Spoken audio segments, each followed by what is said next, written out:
Click.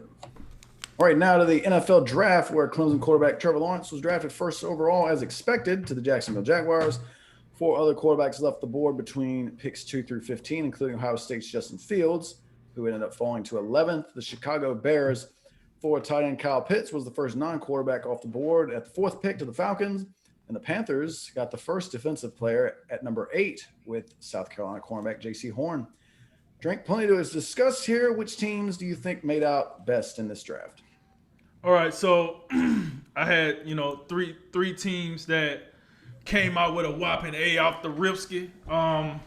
The first one being the Cleveland Browns. I thought the Cleveland Browns did exactly. It was picture perfect when you put it in tandem with last year's draft and then this year's offseason. I mean, they didn't go crazy in the offseason, but they done enough to make me believe it's a new age, a new era in Cleveland. No longer, if you're a Cleveland Browns fan, do you have to show up to the game with a brown paper bag in hand. I think you got a winner now. I think this team has everything they need to at least be in the AFC Championship. And I know what people saying. Dang, that's lofty. You know how competitive the AFC is? I do. And I do think Cleveland has a roster to, compete with any of those AFC Titans over there. So I was thoroughly impressed with what Cleveland did with their picks. They first picked the kid Newsom. They needed some cornerback help. They got him. And then it was the second pick for me. All right, so Newsom and then the kid from Notre Dame. I can't say his name. Jeremiah Wusa, and I ain't even going to try the last part. But he won the Buckets Award. He won the Buckets Award for the nation's best linebacker last year. So the kid can play. I thought he was going to go in the first round. They got him number 52 overall. So that was like the high point of what they did. I like that. Anthony Schwartz, so on and so forth. Not to take up much time, but I think I really like what the Browns did. My next team was the Los Angeles Chargers. I thought for them it was gonna be hard to. All right, you're gonna come in and you just fired your coach, Justin Herbert, in his second year. You just opened a new stadium. COVID is still going on. Matter of fact, you in one of the states with the strictest COVID rules. I felt like all of that was gonna affect them. That's a whole lot going on at one time. But I would give the Chargers this: they're professionals. They act like professionals. They drafted well. Their offseason was well. I think the Chargers will make some noise. Do I think they're gonna be like the Cleveland Browns? No, I don't think they're gonna be AFC championship worthy. But I do think they take a step ahead. We just have to see how far of a step ahead they take. And then my third team, I went the Miami Dolphins. I love their draft. Now, we talked about this before the show. I don't know who picks these guys. I don't know if it's the coach, if it's the GM, or if they do it in tandem. But this is what I do know. They risk it, man. This will be the second year in a row they just spit their first round pick on a highly talented, Alabama kid with an injury coming into the draft. Ankle injury at that. So they both was ankle injuries. And listen, I'm an Alabama guy. So I ain't going to sit here and bash my guys. We know Jalen Waddle is pure electric. Take him over to Africa, he lighten up a whole village. But with that said, he still has to heal from his ankle injury. All right? And what I'm afraid of is if he don't heal, as fast as like Tua.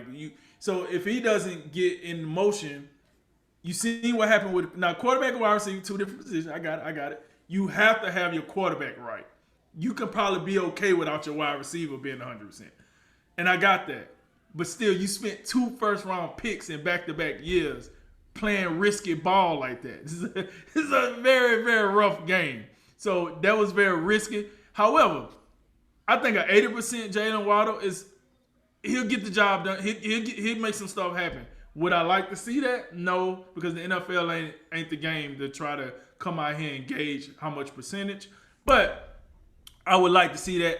I think if Tua and Waddle is both healthy, that should be a very lethal combination, being that, hey, you just only broke records in 2018 together with each other. So, with that said, those was my 3 teams. So, my goods was the Cleveland Browns, the Los Angeles Chargers, and the Miami Dolphins. Now, going over to the bad, the Las Vegas Raiders. Listen, just all the way around with the Raiders. The offseason, then the draft. I mean, maybe this is what you get away with when you pay the coach 10 years, $100 million. And then the GM, they best the buds, and the coach get to throw the GM under the bus, and he just takes it. Maybe you get to do this. D+. Like, I'm going to yell out that grade for them. That was a D+. The only pick I really, truly was like, oh, man, that's pretty cool, is my guy Leatherwood. And listen, I don't think Leatherwood was number 17. Remember we talked about this when we was talking about how Alabama could possibly break the record, and I was like, Leatherwood probably bottom of the first, beginning of the second. It was like him and Baltimore was the two I was really worried about. And he went 17th, so I was like, first of all, the Raiders love their Alabama players, because this is the second year in a row they kind of grabbed one kind of high. And listen, I'm not totally mad at it. If you want to build another recreation of Alabama in Las Vegas, I'm not mad at it. But the rest of the stuff you've done this offseason, that ain't it. And I do believe if John Gruden don't make the playoffs this year, he should be fired. Like, how long? if we're talking about any other coach, they're fired by now. I just feel like they're fired. With the amount of money you signed a contract with the power you gave him, because you traded away all the good guys you had before his regime, and then you get all these draft picks that you're getting, they ain't amounting to playoff wins. They ain't amounting to division titles. You know what I'm saying? Like, anybody else would have been fired by now, I personally think. But, well, I think the seat should be getting quite a bit toasted. And then for my second one, I went with the Dallas Cowboys. I gave them a C-.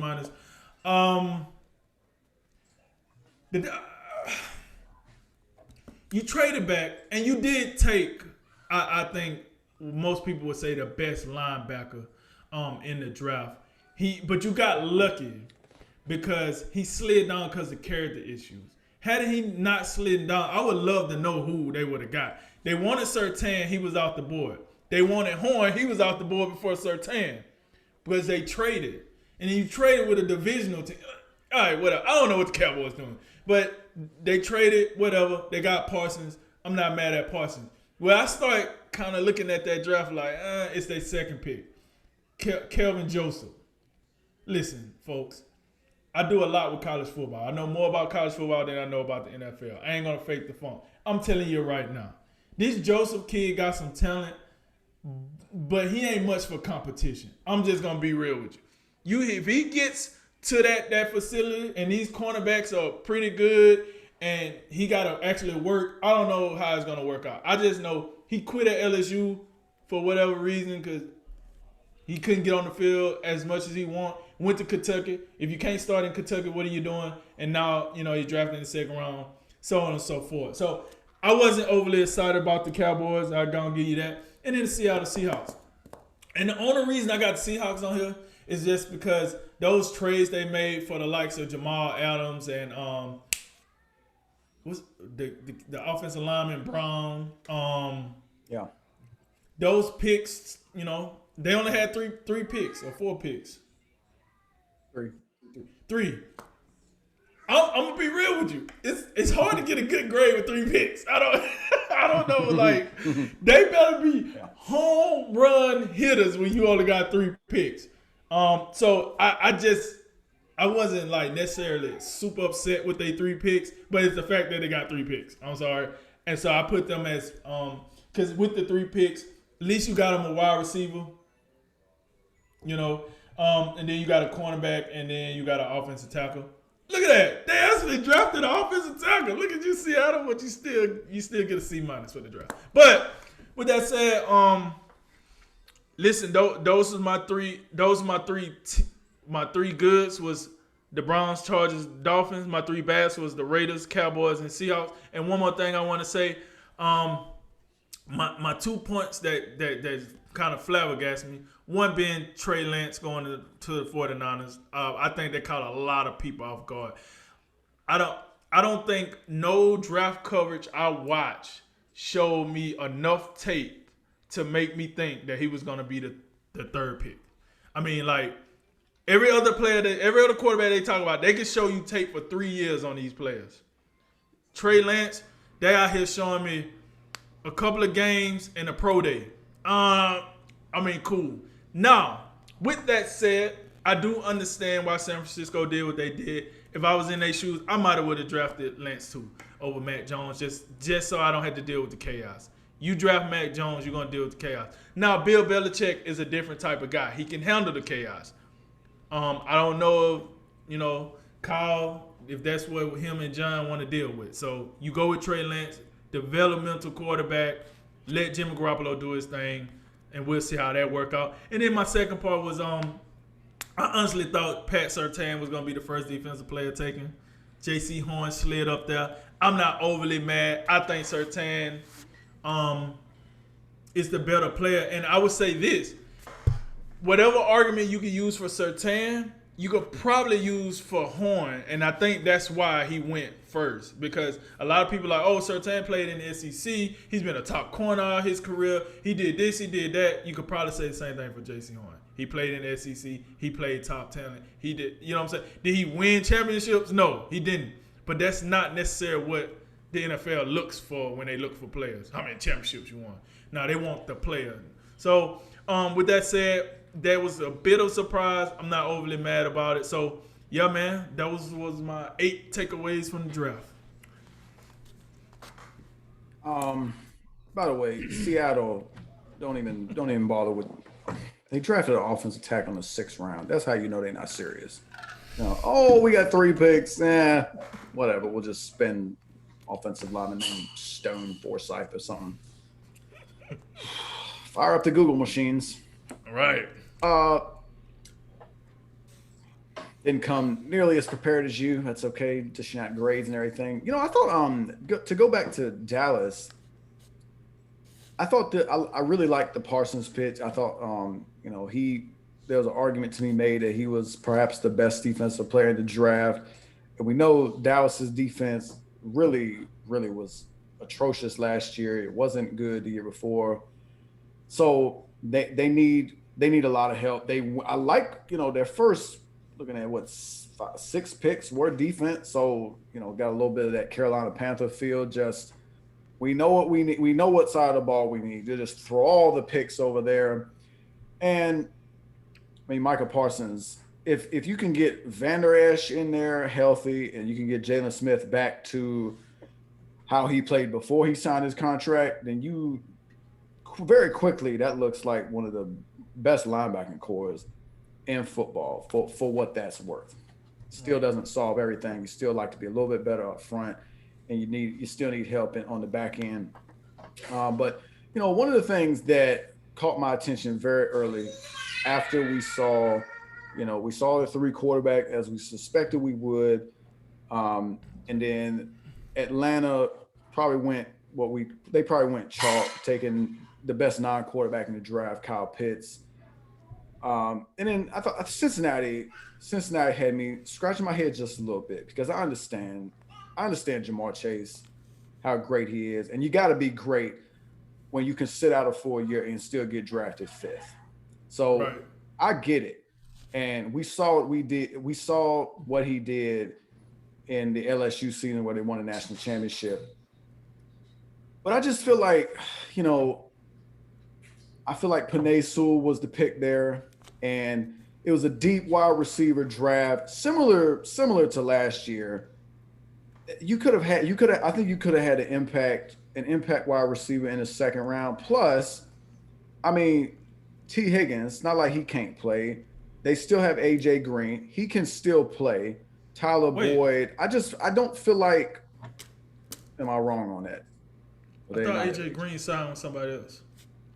I could be wrong. Maybe it did. I thought Let me look But at that real quick. I would say this to your point. I would say this. I think Joe Burrow leg said draft Penei Sewell too, and they was just like, "Hey, help you." You know? Oh, you're right. You're right. AJ Green went to the Cardinals. You're right. Okay. So maybe there was a little bit more need, but T. Higgins, Tyler Boyd. I just feel like the point I think here, as good as Jamar Chase is, and as great a chemistry as he and Joe Burrow may have, I don't think it makes a lick of difference if your quarterback back there laying down the ground over and over, which is what we saw a lot last season, and it ends up with a knee injury. They did, now to their credit, they did come back around. They drafted the offensive tackle from Clemson, Jackson Carman. But, Penei Sewell, Penei Sewell getting the Andrew Luck, Trevor Lawrence treatment at offensive tackle. And, oh, my gosh. You talk like people talking about, future Hall of Famer. And he didn't even put on an NFL jersey yet. And to your point, what you just made about Chase, Sewell is in that same situation. He was one of the dudes. He didn't play. He maintained his draft stock as well. Right. And by the way, Penei Sewell, he drops to Detroit. Attaboy kneecaps. You put in work there, but it ain't gonna make Can I just because Penei Sewell? Here's a take for you. What's up? Penei Sewell. If we are to believe what some of these folks are saying, Penei Sewell gonna be the third Hall of Famer that just gets sick and tired of Detroit pretty quickly. You know what I'm talking about?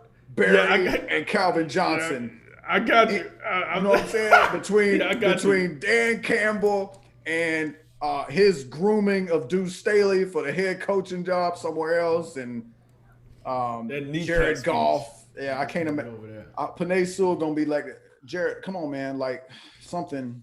I don't. One caveat I would throw out right quick before we move on. I would say this: you do notice 3 of the wide receivers that got taken in the first round are going to be paired up with their former college quarterbacks. Just throwing that out there. It seems like it'd be a trend.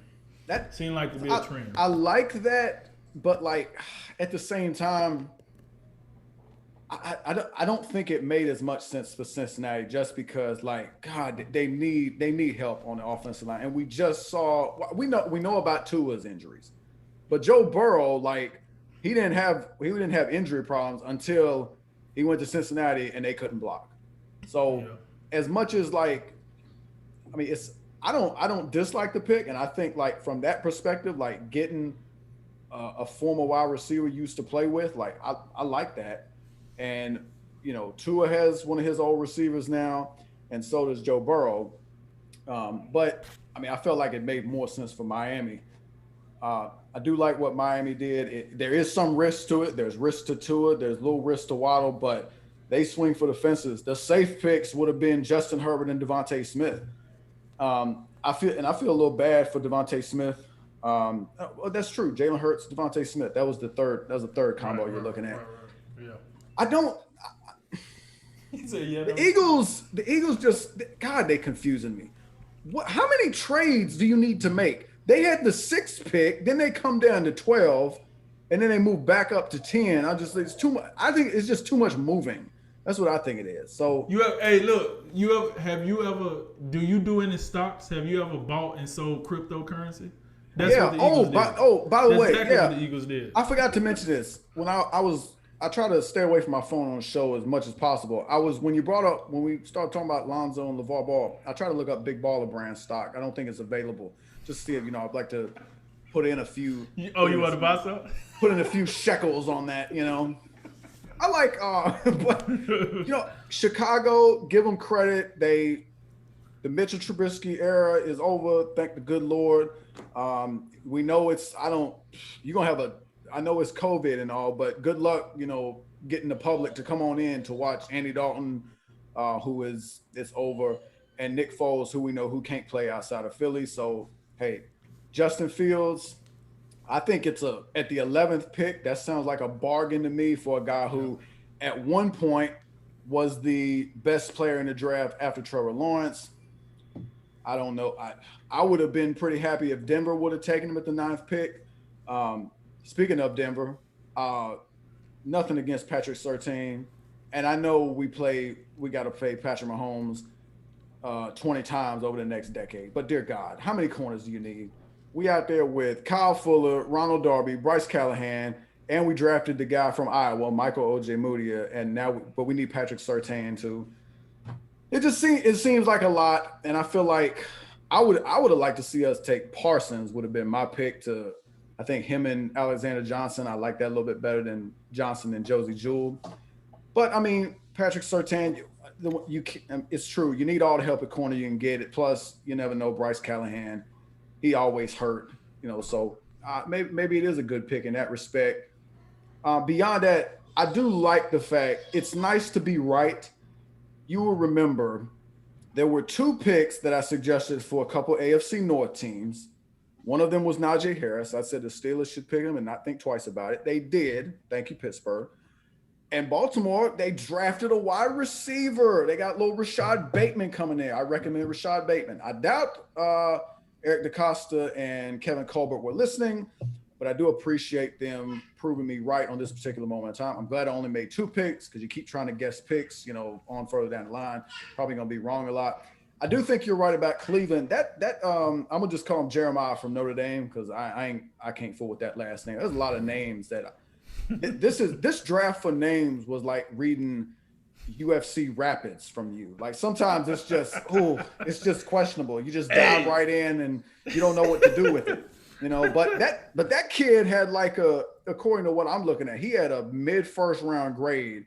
Yeah. And they get him early second round. Seems like a bargain to me. And Cleveland's going to be a force to be reckoned with. They run the ball well. They block well. We know Myles Garrett, that defensive line, they can get after you. So, yeah, a little bit more help, in the linebacking core. And, you get another cornerback. So, yeah, they're going to be a problem. I think they did very well. So, yeah, those are my thoughts. A big mess of rambling. But, in the end, at least Green Bay didn't draft another quarterback, but we'll get to that shortly.